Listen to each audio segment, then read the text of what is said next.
Good morning, children. I want to read it.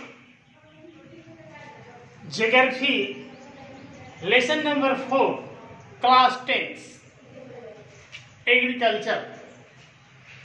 The steps of farming is in area of high population process on land. जहाँ पर अधिक जनसंख्या पाई जाती है वहाँ पर सघन खेती की जाती है. It is labour industry farming. इसमें अधिक मजदूर की आवश्यकता पड़ती है.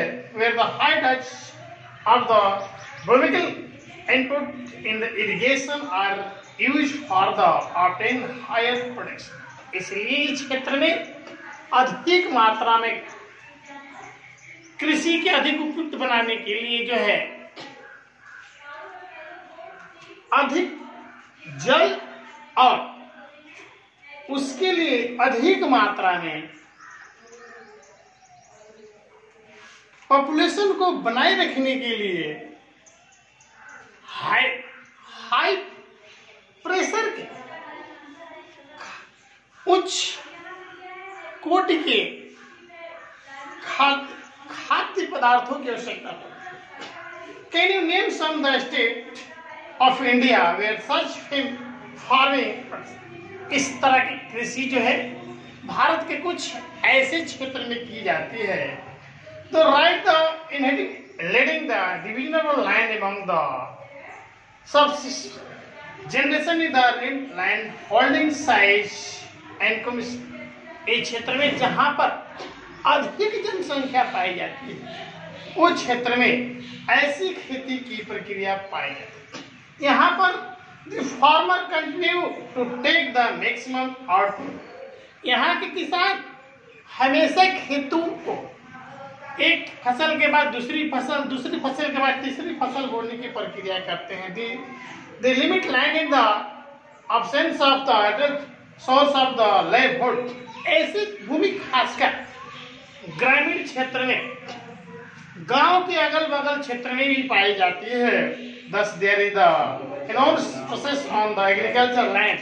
इसलिए फसल के लिए अधिक. अब चलेंगे नेक्स्ट पैराग्राफ में. Commercial farming. The main of the steps of farming is the high Dutch modern input. आज आधुनिक काल को विकसित करने के लिए ऐसी खेती की जाती है. इस खेती में हाइब्रिड वैराइटीज उच्च कोटि के बीज तथा कमर्शियल फर्टिलाइजर के अतिरिक्त अदर प्रोडक्ट्स अदर टेक्निकल प्रयोग किए जाते हैं. This degree of the commercial of the agriculture various for the region in other. ऐसी खेती व्यवसाय के उद्देश्य से ही खासकर अधिक की जाती है. For rice commercial crop in Haryana. और वही खेती जैसे चावल की खेती हमारे हरियाणा और पंजाब में कमर्शियल के रूप में की जाती है. बट इन उड़ीसा और उड़ीसा क्षेत्र में इसी खेती को हम लोग खाद्यान्न के रूप में प्रयोग करते हैं. Plantation is also tips of the commercial farming. Commercial farming में मुख्य रूप से प्लांटेशन की खेती की जाती है. In this types of farming the single crop in grow in the large area. खेती जो है बड़ी क्षेत्र में की जाती है, बड़े भूभागों में की जाती है. दिस प्लांटेशन है the interest the agriculture and the industry. और ऐसी खेती खासकर उद्योगों के लिए भी की जाती है. Plantation cover large tracts of land using the capital interest input the hold of the migrant labour.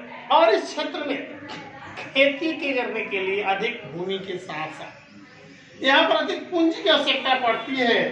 और फसलों को ले जाने और फसल उत्पादन प्रक्रिया को बेहतर बनाने के लिए जो है अधिक रूप में माइग्रेंट लेबर प्रवासी मजदूर को ही बुलाया जाता है. All the produce is use the raw material. ऐसी खेती से हमें कच्चे माल उत्पादन किए जाते हैं जिससे हम इंडस्ट्रीज को चलाते हैं. India tea, coffee, rubber, sugarcane, banana. Bharat में ऐसी खेती मुख्य रूप से चाय की खेती, कॉफी, रबड़, शुगर कैन, ईख और बनाने में केले की खेती की जाती है। Are important plants grow tea in Assam. मुख्य रूप से ऐसी खेती, चाय की खेती असम, नॉर्थ बंगाल में कॉफी की खेती की जाती है। Karnataka some of the important plants grow in this system. और कर्नाटक क्षेत्र में कॉफी की खेती की जाती है plantation. Since the products in mainly for the market will developed network.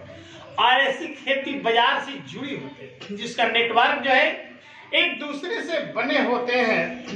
Commercial खेती प्लांटेशन एरिया में उस industries and the market play in the important role. ऐसी खेती जो है मार्केट बाजार को चलाने के लिए सबसे महत्वपूर्ण काम करते हैं। डेवलपमेंट ऑफ द प्लांटेशन, ऐसी खेती को विकास करने के लिए अनेक कार्यक्रम अपनाए गए हैं। अब हम नेक्स्ट चैप्टर को पढ़ेंगे, क्रॉपिंग पैटर्न, फसल के बोने के तरीके। You have the study the physical definition in the poultry of culture in India. अब भारत के भिन्न भिन्न क्षेत्रों की स्थिति के बारे में, प्राकृतिक परिवेश के बारे में आप जानते हैं।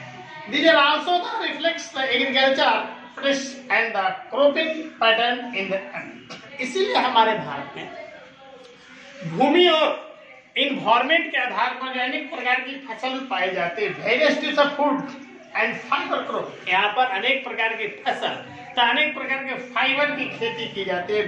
वेजिटेबल एंड द फ्रूट्स, तथा कहीं कहीं फल और सब्जियों की खेती की, स्पाइस एंड कॉन्डिमेंट, और कहीं कहीं मसाले की भी खेती की जाती है। Country the some of the important crop grow in the country. इसलिए भारत में कुछ अनेक प्रकार की फसल उत्पादित की जाती है। India is 3 cropping season. Season के आधार पर देखेंगे तो भारत में 3 प्रकार की खेती की जाती है, rabi, kharif and zaid. Rabi crop are slow the winter from the October to December. Rabi की खेती जो है, बोने की प्रक्रिया जो है, हम अक्टूबर से दिसंबर करते हैं। And harvesting summer from the April to June. और काटने की प्रक्रिया समर ऋतु में जो है अप्रैल से जून तक की जाती है। Some of the important rabi crop, कुछ ऐसे रबी फसल है जो मुख्य रूप से है वेट, बर्ली, पी, ग्राम, मस्टर्ड, गेहूं, इसके बाद जौ, मटर, चना तथा सरसों की खेती की जाती है। और this crop are grow in the large part of India. ऐसी खेती हमारे भारत के बड़ी भागों में की जाती है। State from the northern and the north western part, हमारे भारत के उत्तर तथा उत्तरी पूर्वी भागों में भी ऐसी खेती की जाती है। Himachal Pradesh, Jammu and Kashmir, Uttaranchal and Uttar Pradesh are important from the produce in wet of the rabi crop. ऐसी खेती खासकर उत्तर प्रदेश और जम्मू और कश्मीर, उत्तराखंड में भी खेती की जाती है। Wait of the other rabi crop, यानी गेहूं को हम लोग मुख्य रूप से रबी फसल कहते हैं। Available of the during the winter month due to the western term cyclone help the service the this crop। ऐसी खेती के लिए जो है उत्तर पश्चिम से जो पश्चिमी विक्षोभ आती है, उसी साइक्लोन के माध्यम से यहाँ पर वर्षा होती है, जिससे यहाँ पर अच्छी फसल की जाती है। इसके बाद भी green revolution in Punjab, Haryana, western Uttar Pradesh and the part of the Rajasthan. हरित क्रांति के बाद हमारे भारत में जैसे उत्तर प्रदेश, हरियाणा, पंजाब तथा राजस्थान क्षेत्र में ऐसी खेती मुख्य रूप से उत्पादन की जाती है। एवं the maintain of the rabi crop, यहाँ पर रबी फसल की अधिक मेंटेनेंस की जाती है।